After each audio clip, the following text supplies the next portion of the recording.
Queridos irmãos, a paz do Senhor Jesus, com muita alegria, eu quero nesse momento convidá-lo a abrir a Bíblia Sagrada, no livro do Evangelho segundo escreveu João, capítulo de número 10, do versículo de número 7 até o versículo de número 10. Enquanto os irmãos estão localizando o texto sagrado, quero agradecer ao meu Deus por essa rica oportunidade de poder mais uma vez ministrar a sua santa e poderosa palavra, principalmente aqui nesse púlpito do Templo Central, púlpito onde o nosso pastor presidente, que eu também quero agradecê-lo nessa noite pela confiança, pastor Wagner Tadeu dos Santos Gabi, todas as terças ministra a palavra de ensino. Quero louvar a Deus pela vida do pastor Márcio, que está na direção deste culto, é o pastor dirigente aqui do Templo Central, aos queridos irmãos, Trio Shekinah, presbítero Isaac, brasileiro, Mancileia, todos os queridos irmãos, que Deus abençoe ricamente. Acompanhe a leitura da Bíblia Sagrada em João, capítulo 10, verso 7 a seguir, que diz assim: Tornou, pois, Jesus a dizer-lhes: Em verdade vos digo, eu sou a porta das ovelhas. Todos quantos vieram antes de mim são ladrões e salteadores, mas as ovelhas não os ouviram. Eu sou a porta. Se alguém entrar por mim, salvar-se-á, e entrará e sairá, e achará pastagens. O ladrão não vem senão a roubar, a matar e a destruir. Eu vim para que tenham vida, e a tenham com abundância. Meus queridos irmãos, nós estamos vivendo dias, e essa palavra já está bastante exaustiva até mesmo de se ouvir, quanto mais de pronunciar, mas é um período que vai passar e isso passará a ser história. No Brasil, por exemplo, será história, porque em todo o tempo que eu sirvo ao Senhor, e daqui a alguns 2 ou 3 anos, isso já vai completar 40 anos que eu sirvo a Jesus, eu nunca vi um tempo como esse, em que nós somos obrigados, não por perseguição religiosa ou por situações políticas, de abrir os nossos templos e realizarmos cultos, mas porque um vírus tem tomado conta a nível mundial de muitas pessoas, trazendo com isso sofrimento e até mesmo luto para muitas famílias que perdem os seus entes queridos. E esse momento acaba sendo, e vai, embora seja passageiro, vai ser um momento histórico. Nós vamos contar isso para os nossos filhos, se demorar mais ainda para Jesus voltar.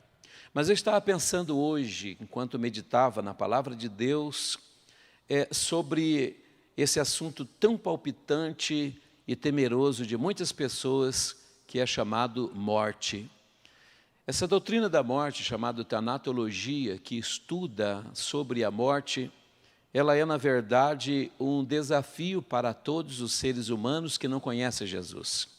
Mesmo porque muitos que morreram, nenhum deles voltou para contar como é o outro lado da vida.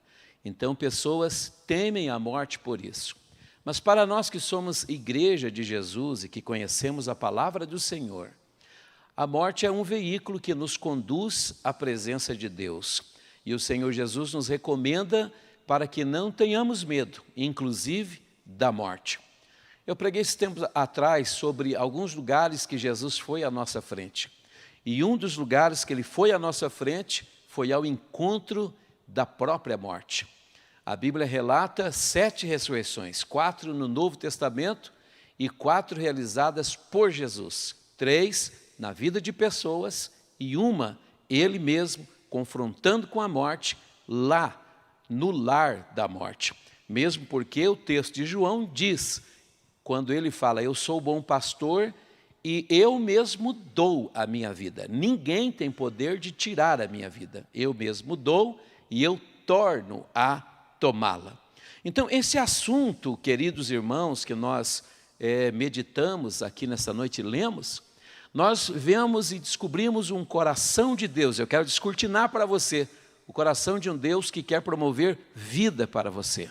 Jesus disse, eu vim para que tenham vida, e vida em abundância. Então, olhando os textos sagrados, você vai ver que com Jesus não existe um plano funerário, nem para ele, nem para os seus discípulos ou para a sua igreja. Jesus não se preocupa de um preparo para os fúnebres, para os óbitos, para os félitos. Esses caminhos são os caminhos que a humanidade mesmo já resolveu por si. Cava-se uma cova, deposita-se um corpo que foi velado dentro de uma urna, fecha-se e a vida toca-se. Mas quando nós olhamos para Jesus, nós não vemos esse plano funerário. Porque o plano de Deus, o plano de Jesus para mim e para você que está me ouvindo, seja na sua casa, ou no seu celular, no seu trabalho, no seu carro, no hospital, como foi mencionado, ou até mesmo em algum outro lugar, o plano de Jesus para você é vida, e vida em abundância. Por isso, se esse momento tem trazido para você, ou para algum conhecido seu, medo da morte, tranquilize-o, porque Jesus veio para dar vida e vida com abundância.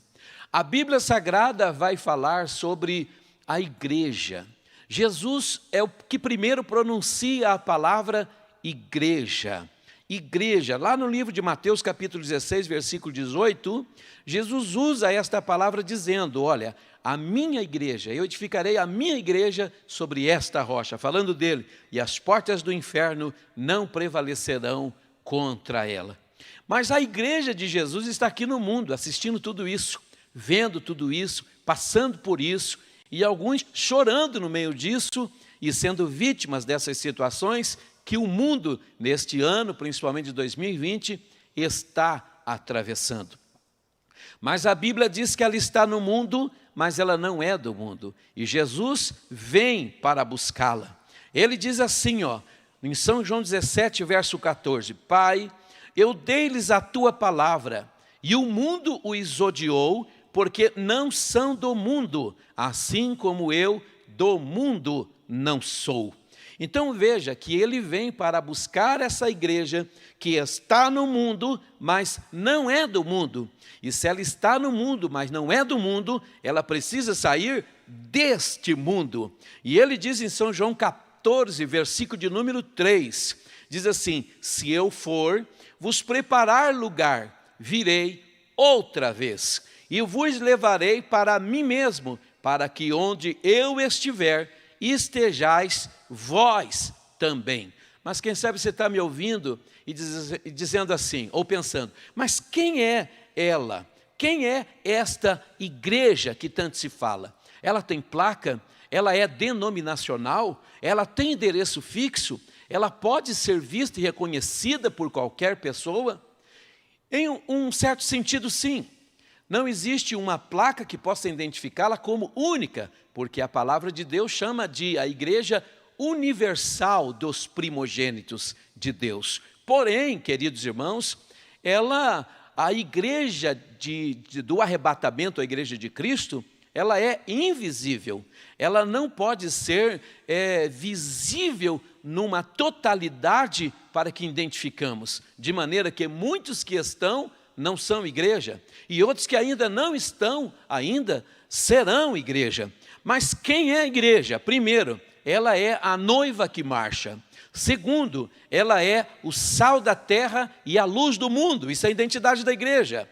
Ela é a que não se dobra e não desiste diante de qualquer adversidade. E o que se levantar na sua frente, ela não se dobrará e ela não desistirá, ela não se curvará.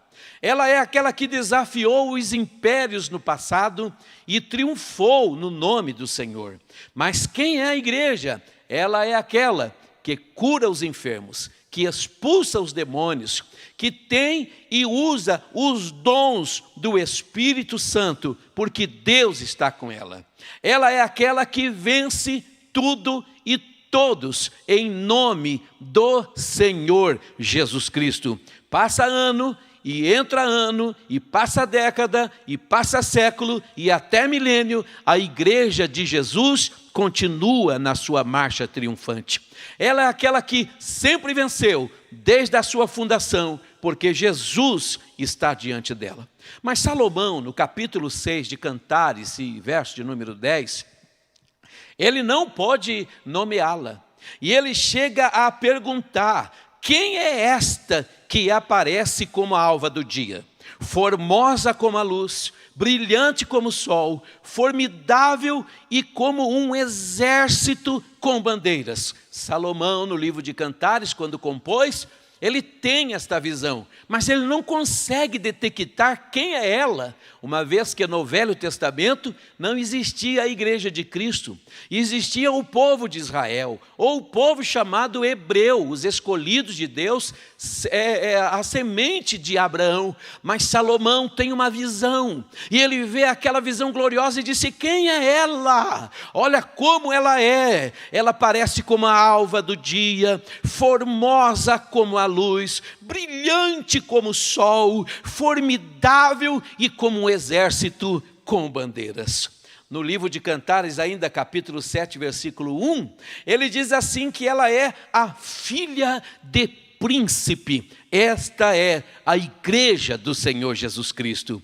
E essa igreja, ela está presente no mundo desde que Jesus a levantou, desde que Jesus a edificou. E é claro que a igreja passa por muitas fases. Os tempos, as estações do mundo, eles mudam, eles se transformam. E há momentos que parece que a igreja está extinta, ou está enfraquecida, ou ela até se acabou em algumas partes. Mas se você ler a Bíblia Sagrada, eu não vou citar todos os versículos, que o nosso culto é bastante objetivo, mas em Éfeso, no capítulo 2, versículo de número 2, numa igreja que perde o primeiro amor, você vai encontrar a igreja de Jesus.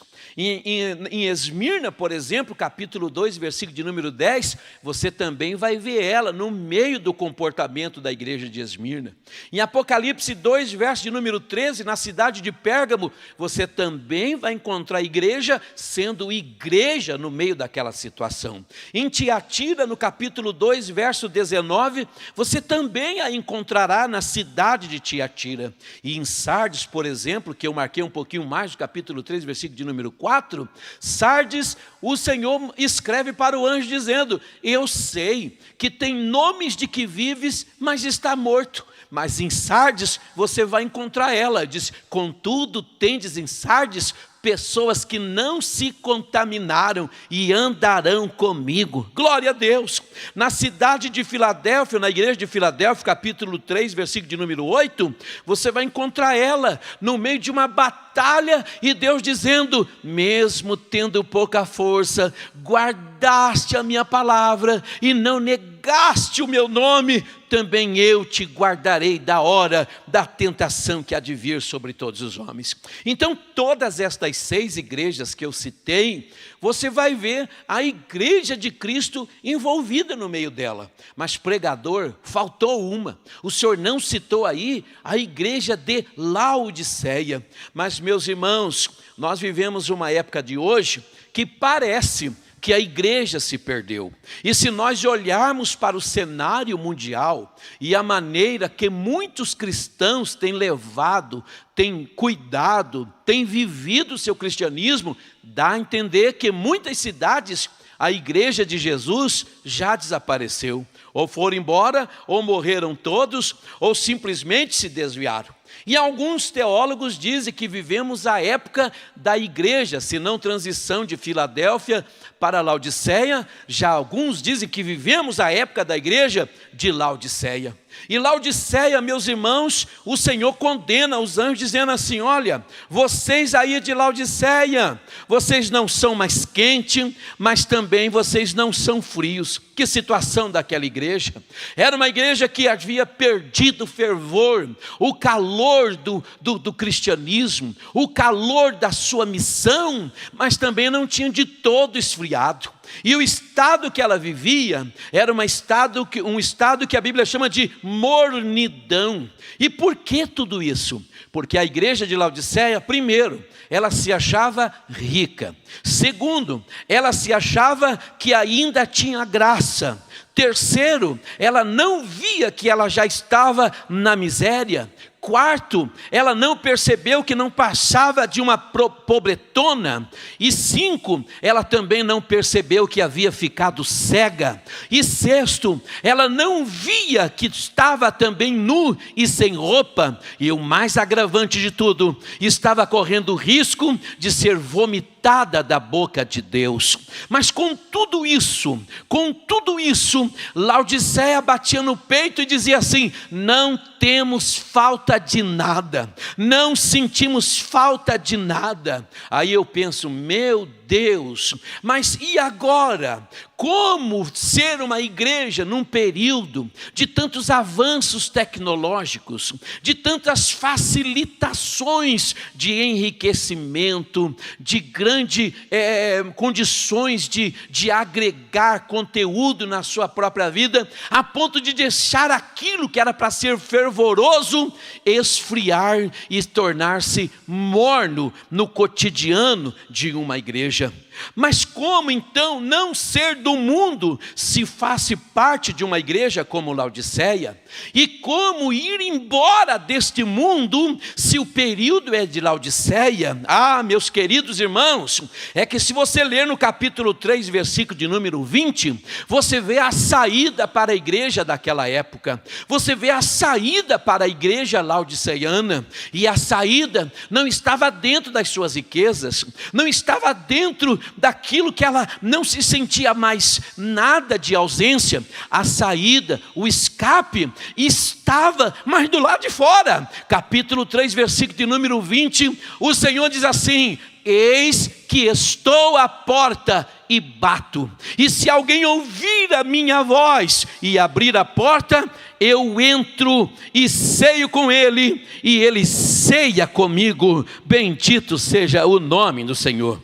Mas se tem alguém do lado de fora batendo a porta, é porque ele quer entrar. Mas a porta daquela igreja me parece que só tinha tranca por dentro, ou é claro, quem estava fora não a abriria à força, à marra, ou num sentido de imposição. Ele queria entrar, mas alguém precisava abrir a porta. Quem sabe com tudo isso que estamos passando no mundo, há muitos crentes que outrora foram igreja de Éfeso, ou quem sabe igreja de Filadélfia, mas que hoje vive um período de afastamento, tornou-se enriquecido das coisas do mundo e distanciou-se de Deus. E hoje, no meio dessa pandemia, o medo bate à sua porta, o pavor toma as suas noites de sono e lhe rouba o sono, e você vive atemorizado. Já não basta a quarentena, mas você mesmo se isolou, está trancado, e o diabo se aproveitando disso para oprimir a sua vida. Mas essa noite, em nome de Jesus, alguém bate a sua porta querendo entrar para transformar a sua vida.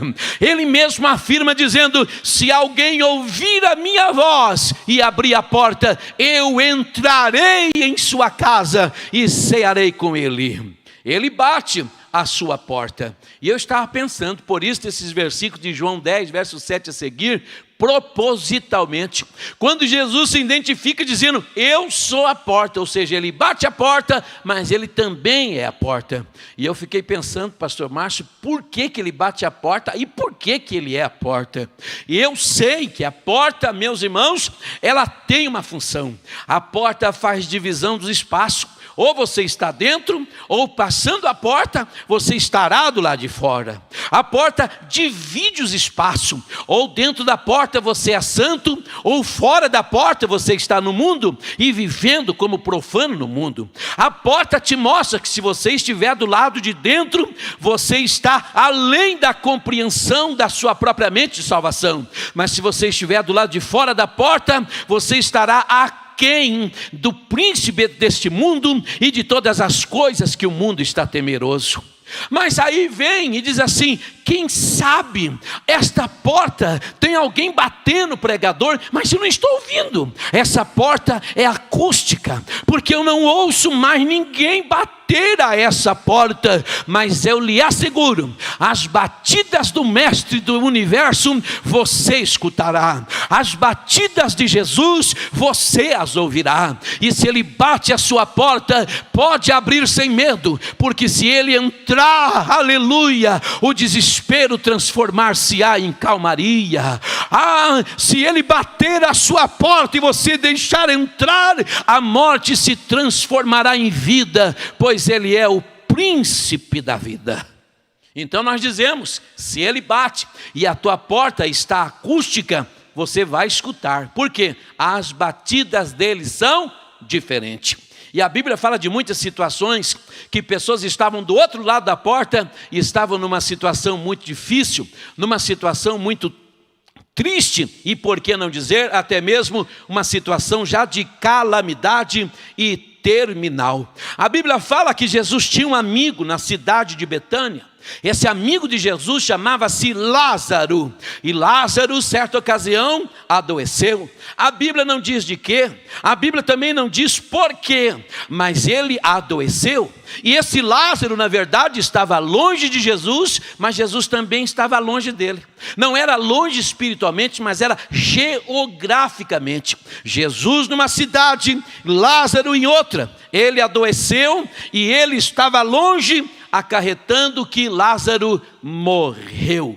E quando Lázaro morreu, independente de quem seja, quem morra, não tem outra coisa a fazer, a não ser: morreu, precisa ser velado. Morreu, precisa, naquela época ainda era amarrado. E depois ele era sepultado. E esse tinha um agravante. Além de Jesus estar longe, de Jesus estar distante, ele morreu, ele foi velado, ele foi amarrado, ele foi sepultado. E o texto de São João, capítulo de número 11, diz que ele, quando Jesus chegou, ele já cheirava mal. Mas o cheiro mal era do lado de dentro, mas do lado de fora, a rosa de Saron, o cheiro do lírio dos vales, estava ali para mudar aquela história, e mudar num todo. Bendito seja o nome do Senhor. Lázaro estava dentro do sepulcro, e nós sabemos que quando alguém morre, o corpo passa por muitos fatores. Nós chamamos de multifatoriedades da morte.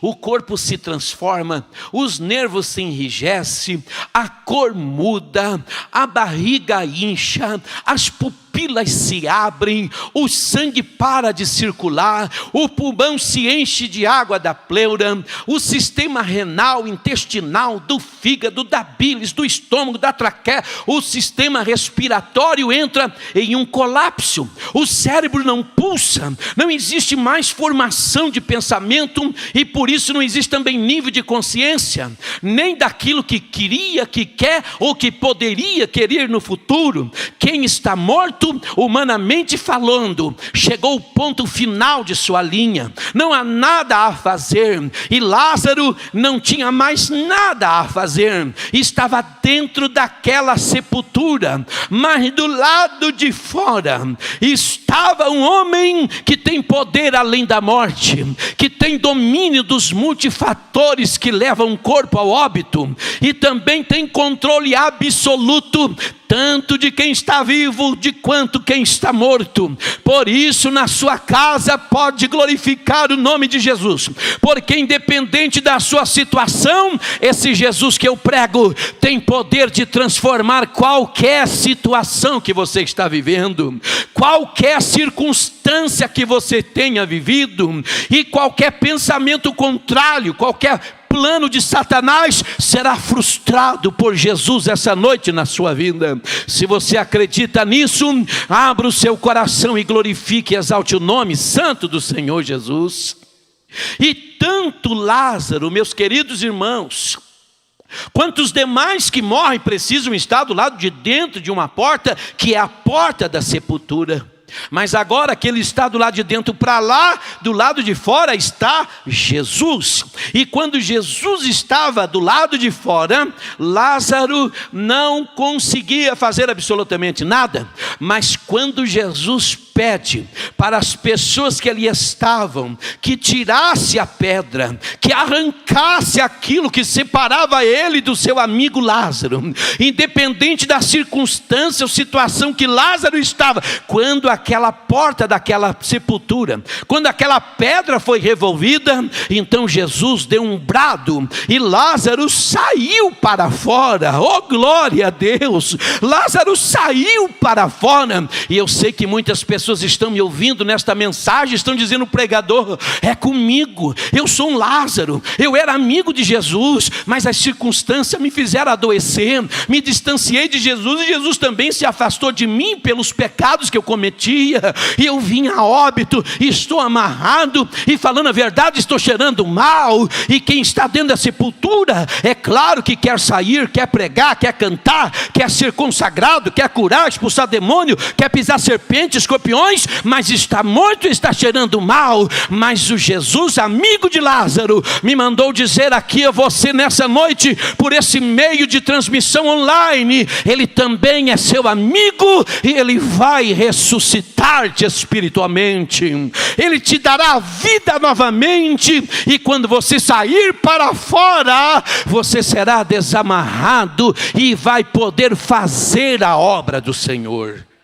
Aproveitando esse momento que o mundo está passando, muitas pessoas estão fazendo novos pactos, ou estão renovando os seus votos de servirem a Deus, e isso enquanto o mundo está desesperado, algumas pessoas com medo, até com pânico, crentes com pânico. Eu digo aos irmãos, e lá na congregação de Vila Auer, do bairro Auer, onde eu dirijo, eu digo para eles: isso não é motivo de pânico, isso é uma mensagem de Jesus dizendo: o que eu falei está se cumprindo, e logo eu venho para buscar a minha igreja. Glórias ao nome de Jesus. Aí eu fiquei pensando, ainda hoje pensei, são amigos de Jesus. Quantos Lázaros do século 21 são amigos de Jesus, que morreram espiritualmente, não tomam mais ceia, não obedecem mais a palavra, não falam mais língua estranha, não se santificam mais, não têm mais prazer de ir à igreja, estão longe, e fisicamente se afastaram também do convívio da igreja, e andam e correm cada vez mais distantes. Mas como é bom reconhecer que todos fomos chamados por Jesus, reconhecer que Ele não abre mão de nenhum de nós, e se tu estás vivo, ainda existe esperança. Se tu podes crer, disse Jesus, tudo é possível que crer. Se você crê nele nessa noite online, sem estar aqui, sem vir nesse altar, sem dobrar o joelho, mas na sua casa, ou no leito de hospital, ou dentro do seu carro, ou no lugar de trabalho, receba a vida em nome de Jesus, receba o perdão de Deus em nome de Jesus, receba a justificação de Jesus, se você essa noite fizer um propósito de voltar para Ele. Ele chamou a todos, e sabe de onde Ele nos chamou? A Bíblia diz que Ele nos chamou da morte para a vida, e assim como Ele chamou Lázaro, Ele também chama-nos. E quem vive com Jesus, querido amigo, querido irmão, quem é a igreja de Jesus, não mora em sepulcros. Quem é a igreja de Jesus não anda cheirando mal. Quem é a igreja de Jesus não será amarrado inerte porque morreu espiritualmente. Quem anda com Jesus não vive nos sepulcros. Que sepulcro é esse, pastor? Eu estou dizendo do sepulcro da fornicação, eu estou dizendo do sepulcro da bebedeira, das intrigas, das torcidas organizadas, dos adultérios. Eu estou dizendo do sepulcro daquilo que te faz cheirar mal por causa da indecência, da desobediência aos seus pais, aos pastores, às palavras de Deus ou à palavra de Deus.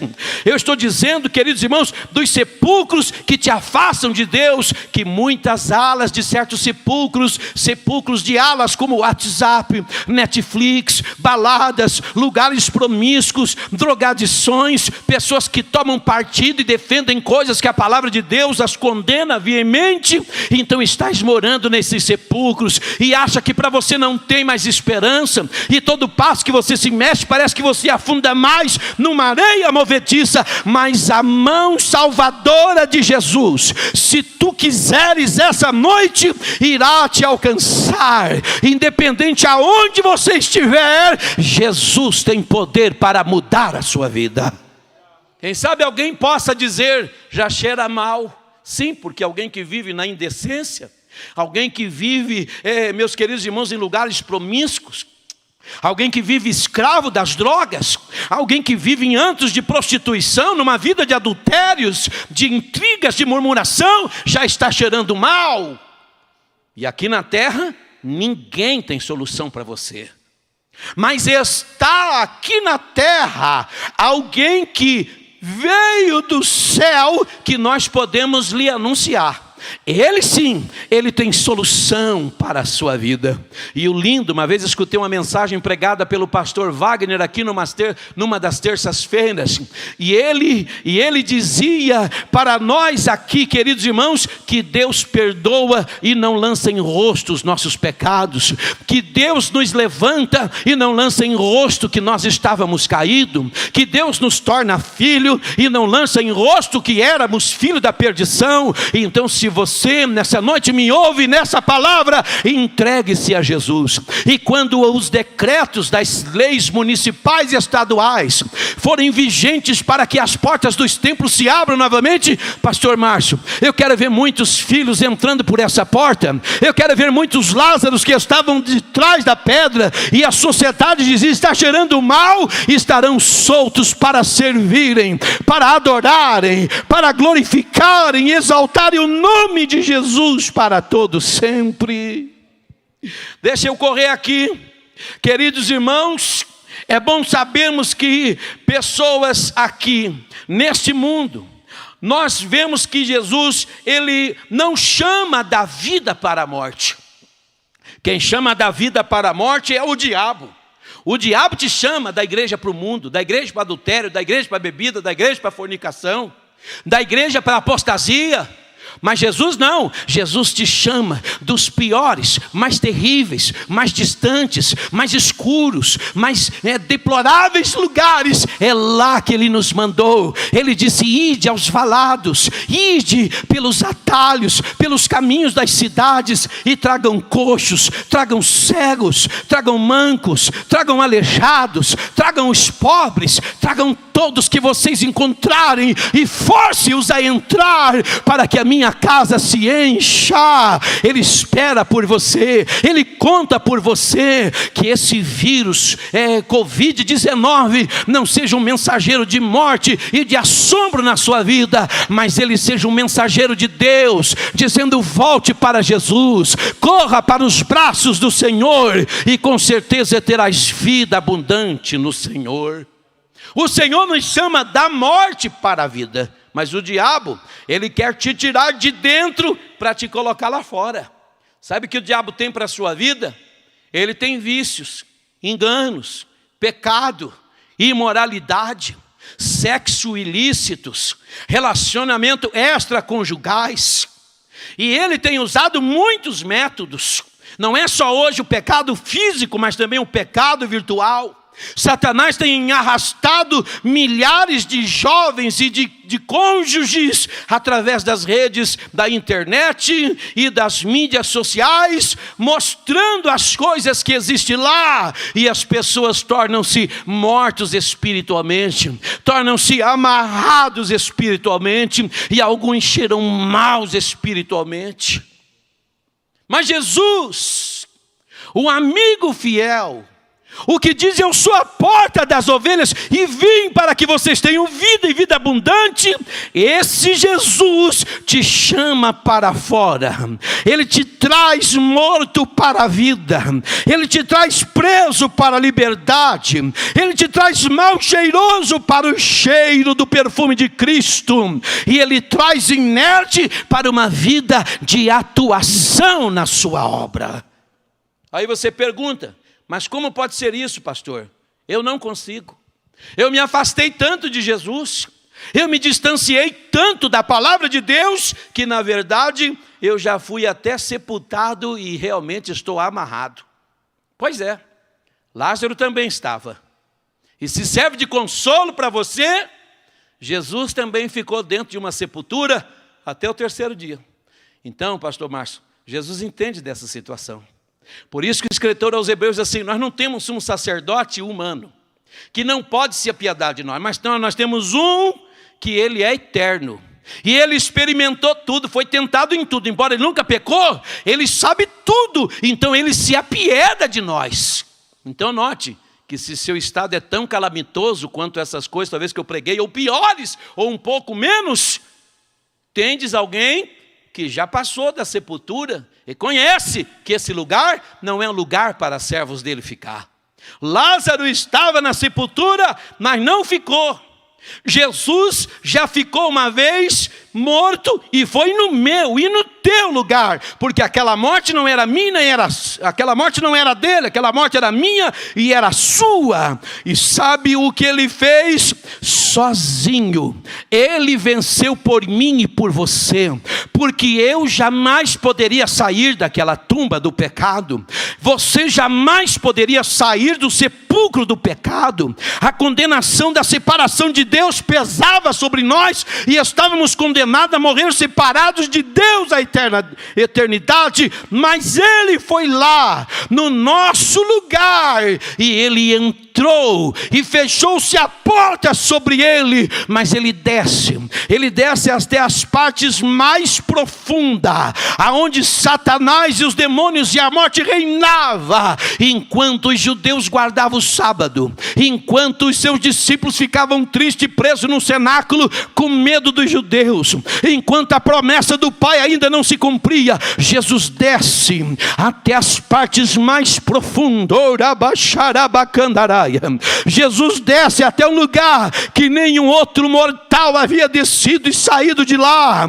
Ele desce e ele tem o 4º encontro com a morte, agora no seu próprio corpo, dizendo: na cruz você não me matou, eu entreguei a minha vida, mas agora eu vim aqui para te vencer, porque o salário do pecado é a morte, mas o dom gratuito de Deus é a vida eterna por Cristo Jesus.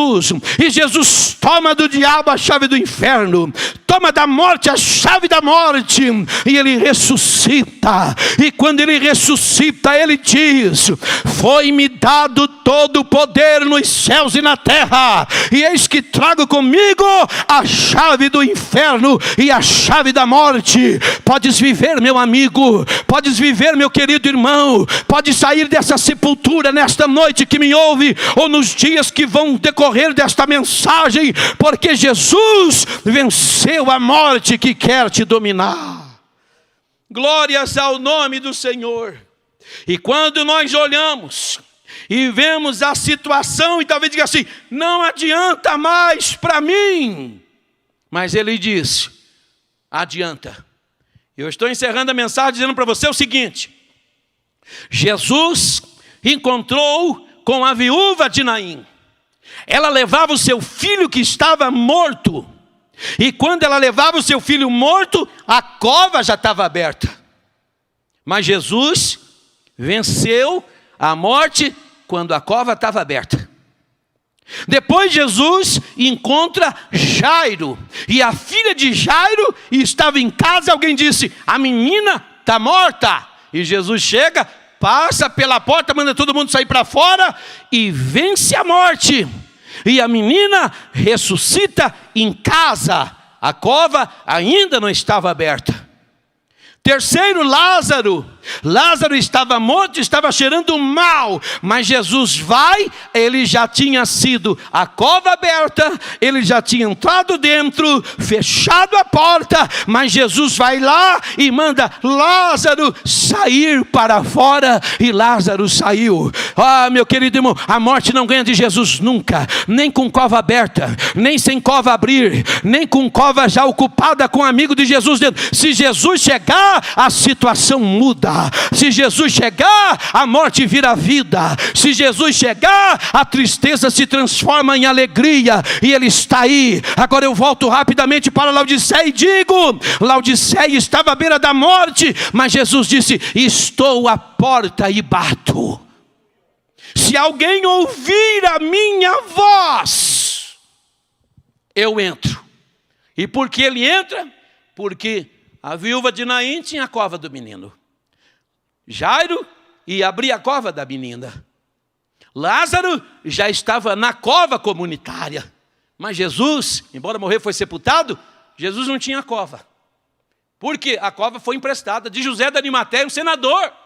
Por que isso? Porque, repito, Jesus não tem plano funerário, nem para ele, nem para a sua igreja. Porque lugar de Jesus e de filhos de Jesus não é dentro da sepultura. Lugar dos filhos de Jesus não é dentro dos sepulcros, amarrados e cheirando mal. Lugar dos filhos de Jesus é na casa do Pai, adorando e exaltando, glorificando e enaltecendo o nome de Jesus. E quando a igreja sair deste mundo, amigos de Jesus estarão na eternidade com ele. E sabe de uma coisa? No céu não existirá funerária, velório e nem cemitério. Se eu falei da multifatoriedade da morte, imagine a multifatoriedade da vida. Mas eu não vou dizer sobre isso hoje. Mas na multifatoriedade da vida, eu resumo dizendo que Lázaro saiu para fora. O filho da viúva de Naim saiu de cima do esquife com vida. A filha de Jairo levantou da cama e comeu, porque Jesus a levantou. E eu encerro também dizendo que o próprio Cristo, pedra nenhuma pode segurá-lo. E Lázaro não teve 4 dias de cheirando mal que o deteve na sepultura, porque quem estava ali era maior do que a morte que ceifou a vida deles. Mas Jesus, resolveu a situação de todos que ele encontrou. Aí eu pergunto para você hoje. Será que a tua ele não pode resolver? Será que você é um caso à parte? Será que o teu pecado é tão extremo, a tua situação é tão pior do que essas, que para você não tem solução? Não aceite esse pensamento. Quem quer enganar você, incutir isso na tua mente, é Satanás. Jesus está dizendo: eu resolvi o problema na vida deles, eu vou resolver o problema na sua vida. Eu chamei eles da morte para a vida, vou chamar você também da morte para a vida. Bendito seja o nome do Senhor. Mas por que isso, pregador? Porque quem vive com Jesus não pode ficar dentro de sepultura. E a mensagem dele para você essa noite é: saia para fora, venha ao encontro de Jesus. Tome uma decisão na tua casa, na sala que me assiste, pelo smartphone, pela Smart TV, pelo seu notebook, pelo seu tablet, não importa qual o meio que você está usando, se é um pequeno celular como esse, Jesus está às portas batendo e dizendo: saia para fora, venha para fora, saia para fora, venha para fora. Eu tenho vida e vida em abundância para você. Bendito seja o nome do Senhor Jesus Cristo. Enquanto nós ouvimos um pouquinho, alguns segundos, esse fundo musical, eu quero dar um tempinho para você na sua casa tomar essa decisão, mesmo sem força. Talvez você diga: estou todo amarrado. Jesus disse para os amigos de Lázaro: desatai-o, deixa ele ir. O Senhor está mandando anjos agora. O Senhor está enviando anjos aonde você está agora. Você vale mais do que o mundo inteiro. Jesus morreu para que você pudesse viver. Seus pecados podem ser apagados pelo sangue de Jesus e o teu nome escrito no livro da vida. E se Jesus vier amanhã ou hoje ainda, terás uma vida eterna com Ele na eternidade.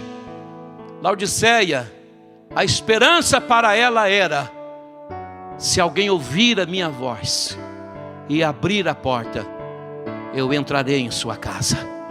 Essa mensagem é para dentro da sua casa.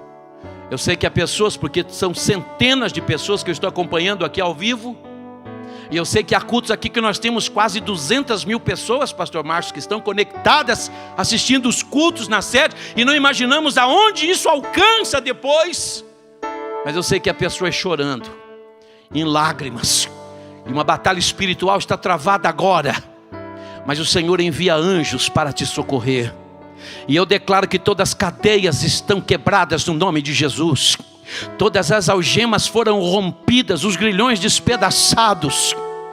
E se você se entregar a Jesus, o Senhor te aceitará essa noite. Ore comigo nesse momento onde você estiver. Se puder, dobre o seu joelho ou curve a sua cabeça, feche os seus olhos. Não importa a situação que você esteja, quem sabe essa será a última oração. Mas Jesus veio em tempo para te socorrer. Bendito Deus e eterno Pai celestial, eu preguei a tua palavra, e eu, Senhor, entreguei a mensagem que tu me deste. Eu sei que o Senhor a fará correr velozmente como o vento, porque dos seus ministros e dos teus ventos da ordem dos seus ministros faz labareda de fogo. Senhor, o teu Espírito entra aonde o fogo não entra, a água não entra, o terremoto não entra, o explosivo não entra. A tua palavra penetra onde remédio nenhum penetra, exame nenhum chega. E eu sei que essa hora vidas que estão se rendendo aos teus pés, alcança-os pelo poder do teu Espírito Santo. Passa o teu sangue, Senhor, e arranca todas as acusações do diabo. Se essas pessoas mesmo percebiam, ou outro lhes apontava que cheiravam mal, passa o teu perfume do teu bálsamo sagrado, perdoa os seus pecados e sara as suas enfermidades na alma, da vida, Senhor. Repreende todo o mal que assola não só o Brasil, mas toda a humanidade.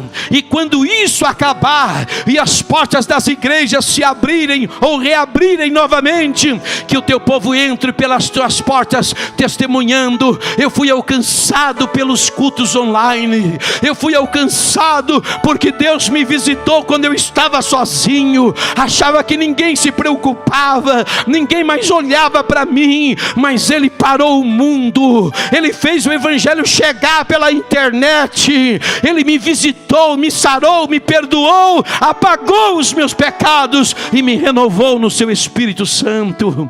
Senhor, continue abençoando os pastores do Brasil e do mundo. Abençoe o nosso pastor presidente, Senhor pastor Wagner Tadeu dos Santos Gabi, e a sua esposa e a sua família. Abençoe, Senhor, os membros da igreja de Curitiba, os pregadores que estão divulgando a tua palavra pela internet. Abençoe o nosso presidente da república, guarda o Brasil, abençoa o Brasil, abençoa a tua igreja e essas vidas que se renderam nessa noite. Senhor, sustenta-os com mão poderosa, e que todos os grilhões saiam dessas casas, que todo o mal que dominava os lares saiam em nome de Jesus. E nas paredes desta casa e no interior deste veículo seja impregnado a tua glória, cada centímetro, cada milímetro de cada ambiente de pessoas que estão conectados comigo agora, ou que serão atingidos por essa palavra no outro dia. Que esse lugar seja impregnado da tua glória. Nós oramos e te agradecemos em nome de Jesus Cristo, o nosso eterno Salvador. Amém, amém. Bendito seja o nome de Jesus. Muito obrigado, Deus te abençoe. Fica na paz do Senhor.